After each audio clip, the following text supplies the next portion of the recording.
E T V Bharat Urdu میں آپ کا خیر مقدم ہے۔ نیوز ٹائم کی اہم خبریں۔ اتر پردیش، ہماچل پردیش اور کرناٹک میں راجیہ سبھا کی 15 سیٹوں پر آج ووٹنگ ہوئی، جس میں کراس ووٹنگ بھی پڑے۔ ذرائع کے مطابق اتر پردیش میں ایس پی کے 7 ایم ایل ایز اور ہماچل پردیش میں 6 ایم ایل ایز نے کراس ووٹنگ کی۔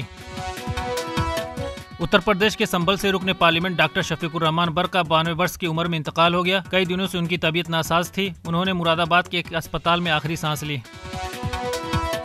نیشنل کانفرنس کے صدر ڈاکٹر فاروق عبداللہ نے کہا کہ ان کی پارٹی انڈیا الائنس کے ساتھ لوک سبھا انتخابات لڑے گی۔ سیٹ شیئرنگ کے حوالے سے کانگریس کے ساتھ بات چیت جاری ہے۔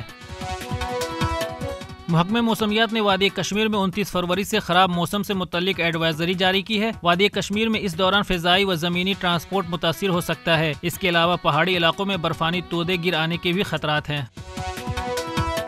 عام آدمی پارٹی نے دہلی کے 4 لوک سبھا سیٹوں کے لیے اپنے امیدواروں کا اعلان کر دیا ہے۔ نئی دہلی سے سومناتھ بھارتی، جنوبی دہلی سے سائی رام پہلوان، مشرقی دہلی سے کلدیپ کمار اور مغربی دہلی سے مہابل مشرا کو امیدوار بنایا گیا ہے۔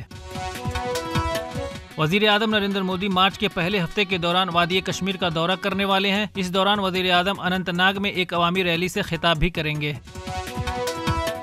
جنگ سے تباہ شدہ غزہ کی صورتحال پر تشویش کا اظہار کرتے ہوئے وزیر خارجہ ایس جے شنکر نے کہا کہ دہشت گردی اور یرغمال بنانا ناقابل قبول ہے، تاہم بین الاقوامی انسانی قانون کی ہمیشہ پاسداری اور احترام کیا جانا چاہیے۔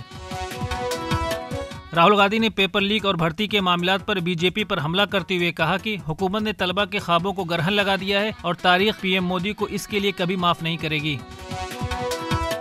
بھارت نے سلامتی کونسل میں اصلاح کی ضرورت پر زور دیتے ہوئے سوال کیا کہ جس ادارہ کی ذمہ داری بین الاقوامی امن اور سلامتی کو برقرار رکھنا ہے، وہ 2 سال سے جاری روس یوکرین تنازع کو حل کرنے میں مکمل طور پر غیر مؤثر کیوں ہے؟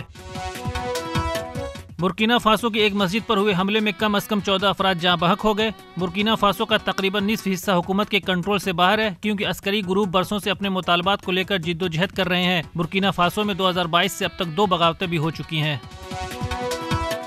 غزہ میں گزشتہ 24 گھنٹے کے دوران اسرائیل فوج کے حملے میں 90 فلسطینی جاں بحق اور 164 دیگر زخمی ہو گئے، جس سے جاں بحق فلسطینیوں کی کل تعداد 29,782 اور زخمیوں کی تعداد 70,000 تک پہنچ گئی ہے۔